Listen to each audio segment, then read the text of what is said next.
So here's a question for you. Would you be willing to go to prison right now? Like, what if I promised you that you could never get in another car accident? Would that make it sweet? Would that sweeten the deal for you? Would that make you want to go to prison? Just knowing that you have the safety of not getting into a car accident does not motivate you to want to go to prison. So why is it that in your life, when it comes to relationships, you're willing to create a prison of distrust and distrust everyone in order to keep yourself safe from being hurt? Because that prison, those walls and that fence that you put up, cage you in, as well as keep out other people that could hurt you, but it also keeps out people who could love you. It also keeps out people who could have a connection with you, who could bring you joy and laughter. In all cases in life, when we make an effort to keep ourselves safe, we have to trade off a little bit of our freedom, whether it's wearing a safety belt or putting locks on doors or passcodes on phones. Every effort to keep yourself safe, you have to trade off some of your freedom. Make sure you stay balanced in how you choose that trade-off. Because I'll tell you right now, choosing not to trust anyone is an extreme decision. And when you don't trust, then that means you can't have a relationship with anyone. Because with no trust, there's no love. There's actually no relationship at all. If you trust someone 50%, then you can have about a 50% relationship with them. That's not a whole lot of trust. If you trust someone 0, that's like having a restraining order out on them. They can't even come near you. If you trust someone 100%, well, then you can have a 100% open, honest relationship with them, which opens you up to 100% love and connection. But you can't get it without trust. What's not understood about trust is that trust is actually a choice. Trust is not a feeling that will sweep over us one day once someone has proven themselves to us. It's a choice. It's a decision. It's intellectual. It's not emotional. It's intellectual. You decide when you want to trust someone. So it's a misnomer when we say to a loved one, well, you've lost my trust, so until you gain it back, I'm not going to trust you. And you're going to have to work really hard to gain my trust back. When you say that, you sort of imply that there's going to be some point that they're going to get to. They're going to keep working, and at some point, they will have earned the trust back. But the reality is, you decide where that point is and when that point is, because the trust belongs to you. You are the guardian of your trust. You decide when you will bestow it upon a person and when you will withhold it. There's nothing someone can do that actually gains your trust. Either you will decide to give it to them or you will not. Now, since it's intellectual, of course, you're going to base it on some type of criteria. So what you're meaning to say to them is that you need them to give you some criteria on which you will decide to give them trust. And that's up to you. You are the guardian of your trust. You are the king or queen of your personal trust, and you don't have to give it to anyone if you don't want to. But just understand, there's a trade-off. Because if you don't give trust, you can't get love. You cannot have an equal exchange of love without trust. It's just not there. You can't have a relationship without trust. You are blocking your relationships. When I was a child, my parents were a little bit harsh in certain punishments, so I became kind of savvy at around the age of 5, 6 and started figuring out how to lie. So when I started lying to my parents and I got caught, my parents informed me that now I had broken their trust. And since I had broken their trust, I would have to earn their trust back. And that could take some time. Well, by the age of 16, I still had never earned that trust back. So I actually went through my whole childhood, and they probably forgot that they ever said that to me, but I went through my whole childhood waiting for this trust to come back at me, and it never came. because that's actually a misnomer that a person is going to be able to jump through a certain amount of hoops and then the trust is just going to fall out of the sky onto them. The reality is you have to decide if you give someone your trust. Now, here's what's interesting. You can decide to trust someone even though they don't deserve it. Isn't that the concept of how God works in the Bible? He actually forgives you knowing that you will hurt him again, knowing that you don't deserve fully the trust, but just based on the fact that you've asked for the forgiveness, that you've relied on him, that you've apologized, he gives you the trust out of love. And that's a beautiful concept, because then that opens up the door for you to have a relationship with him, because if he didn't ever give you the trust back, then you wouldn't be able to have a relationship. The reason you should trust people is not because they necessarily deserve it.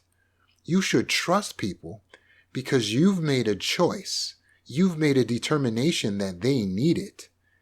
They need your trust in order for them to be able to have a relationship with you. It's an intellectual choice. It's a decision. Trust is a decision. And it's up to you. I cannot tell you you have to trust your husband or your boyfriend, or you have to trust that woman or your son or your daughter. You have to decide if you will trust them. But if you do, it's the loving thing to do, because without that trust, they cannot have a relationship. If you withhold the trust, it is not necessarily loving to them. It might be loving to yourself, so you think, because you're protecting yourself from being hurt since they violated you before or you've been hurt before. But remember, it's a trade-off, because you have to pay for keeping your trust. And you trade off being able to have love, connection, relationship, and everything that comes with it. So if you're okay with that, if you want to live in a prison of trust, then I can guarantee you, just like in prison, you won't have any car accidents. I can guarantee that if you don't trust anyone, no one will hurt you. But if you would like to have connection, to have love, to have a relationship, or to improve on your relationship with your current spouse, you must make a decision. And that decision is to trust, not because the person deserves it, but because you know there is no other way that they would be able to attain to have a relationship with you if you continue to withhold it. So you're giving it out of generosity. You're giving it out of pure love, out of compassion, out of intellect, understanding that they need it. They need your trust if they're going to have a connection with you. It's a simple concept. But then we get into the concept of vulnerability. You see, because if you open yourself up and you give someone your trust, then doesn't that mean that you could get hurt? It not only means you could get hurt, it means you probably will. But remember, that example, biblically speaking, is that even God allows himself to get hurt by those he's forgiving and giving his trust to. What an amazing archetype for us. The loving thing to do, the most loving thing you can do, is allow yourself to be hurt by someone you love. If you love them and you want to have a relationship with them, then you must trust them. You must allow them the opportunity to hurt you. You have to have the mentality of Eduardo Sosa. Eduardo was a goose farmer in Spain, but he's ethical goose farmer, and that's important because in order to fatten geese in his industry, many have succumbed to trapping the geese, keeping them caged so they can't exercise, forcing a tube down their throat and force feeding the geese so that they will fatten up. But Eduardo found a different way. When you go to his farm, you will notice there are no gates, there are no cages, there are hardly any even buildings. Just open fields and forest and geese everywhere. Why did those geese not run away with no cage? Well, some do. The geese are allowed to fly in freely and fly out. But if you ask Eduardo the reason for that, Eduardo says because this is what keeps the geese happy. And if the geese are happy, then they eat more and they fatten up. Well, but aren't there predators that you have to keep out? Like the fox is a natural predator to the goose and other natural predators. Like, how do you keep from losing some of your geese to predators? He says, I don't. In fact, I lose about 20-30% every year. But the 70% that choose to stay and that survive, they're fat and healthy because they're happy. The method that Eduardo Sosa is using is abundance mentality. It's focusing on what you have and believing that you'll always have enough, even enough to lose some. He's willing to take some losses because he's focused on the abundance that he has in his possession. Those precious geese. And they eat because they are so happy, and they stay, although they could fly away, because the food there is so good, all the natural herbs and everything that he has growing there. And the end product tastes amazing. In fact, it's the highest standard in the world. His geese are the most sought after. But now you must decide how you will lead your life. If you lead with an abundance mentality like Eduardo Sosa, then you're not focused on what you could lose. The fact that, oh no, if I let people in, then they could take from me, they could rob me, they could steal from me, they could hurt me, they could leave me. Allow them the choice to be able to leave you. Allow them the option to be able to hurt you. And then you decide how you'll deal with it when the time comes. But if you give your trust, then you open up for the possibility of there to be a connection. You open up for the possibility for there to be love. You have to give trust. It's a currency. Trust is the currency with which you buy relationships and all that comes with it. But you must have an abundance mentality. The inverse, the scarcity mentality, is thinking that there will not be enough and you can't stand to lose anything of what you have. But ironically, the scarcity mentality causes you to lose even what you do have. Those other goose farmers have a scarcity mentality when they're stuffing tubes down the geese's throats and encaging the geese, but then because it's not ethical, what they're doing gets outlawed and they lose their farms. When you focus on what you are afraid to lose, you lose what you have. When you focus on what you are afraid to lose, you lose what you have. When you focus on what you have, and you gain more. Imagine a person to their spouse, oh, please don't leave. I'm afraid to lose you. I can't lose you. If I lose you, that's the worst thing that could happen to me because I don't have anything but you. You're all that I have. And what happens? Spouse is like, I think I do want to leave, actually. Why? Scarcity mentality. It's unattractive. But if you're abundant and you come in, oh, I have something to tell you. Oh, I read this book and blah, blah, blah. Oh, and it's love and it's kisses and it's hugs and let's go out to eat and let's do this and we can go here and we can do this. We are together. If we're together, we're home. That's attractive. It's abundance. Lead your life with abundance mentality. Lead yourself with abundance mentality. Lead your subconscious with abundance mentality. Lead your body with abundance mentality. If you eat your food with abundance mentality, then that means you don't have to overeat because it's not going to run out. When you eat with scarcity mentality, it's, oh, I got to get as much as I can for myself. Oh, you can even develop an eating disorder with scarcity mentality, believing that you won't have enough. Relax. There will be enough. There's more than enough resources. on this earth for all people. There's more than enough resources in you. There's more than enough natural talents, abilities, gifts, aptitudes, skills that you have developed and that you haven't even tapped into yet to make you wealthy beyond your wildest imagination. You were born rich, rich in natural abilities and resources. But you can't even begin to capitalize on them if you're too focused on what you're afraid you're going to lose or what you don't have. Focus on what you have. Have an abundance mentality.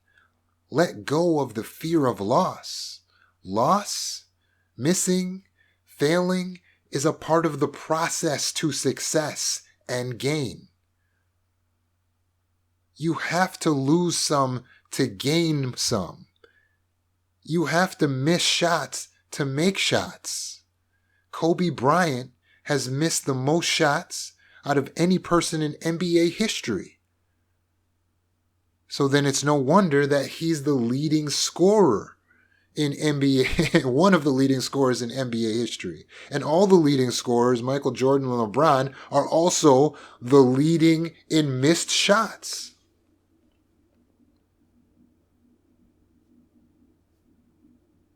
Do you remember the name of the man who never missed any shots? No.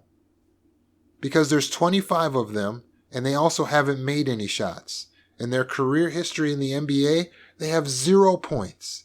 Because they took no shots, they made no shots. They also missed no shots, so they kept themselves safe. Safe in a group of 25 men in NBA history that nobody remembers the name of. So if you want to be not remembered, go ahead and keep yourself safe. Don't take any risks. Don't trust anyone. Don't take any shots. And maybe you'll get away with 0 points. 0 things accomplished. But the reality is you'll lose even what you have, because the universe keeps moving. In fact, scientists say that nature would take over civilization if mankind completely left it alone in less than 100 years. Think about your own house. If you just tried to keep yourself safe and stayed inside the house, you wouldn't be able to get out and pay bills. You wouldn't get exercise. You would lose your health. You would not get vitamin D from the sun. You would not be able to get groceries. You would starve to death. And your house would be overrun eventually with bugs, rodents, mold. It would decay. It would fall apart. All because you thought you would stay safe by never taking any risks. The entire universe, the world, planet Earth would come in and overtake you, and you would lose everything that you have in an effort to not lose anything. That is the way the law works. Pareto law of distribution. If you focus on what you don't have, you will compound that. If you focus on less than, on negative numbers, you will compound that. Everything in this world compounds. That's why 90% of the population is fighting over the last 10% of the wealth, and 10% of the population has 90% of the world's wealth. Because everything compounds on itself. Those who have more, gain more. Those who have less, lose even what they have. That is exactly what Jesus said. He said, to those who have more, more will be given. To those who have less, even what they have will be taken away from them. So what are you going to do? Are you going to continue to withhold your trust from everyone so that no one can hurt you, only to end up just getting hurt anyway because you were waiting for it, you were looking for it? And when you finally allow something to happen, you get hurt? Or will you allow yourself to be hurt, but in the process opening yourself up with abundance mentality and gaining way more than you ever lose? Because wouldn't you rather have 70% love, 80% connection and joy with a 20% loss and pain over zero joy, zero connection, zero love, when you're still going to lose and have pain? It's your choice, because trust is a choice. It belongs to you. It's up to you. You make the decision of what you want to do.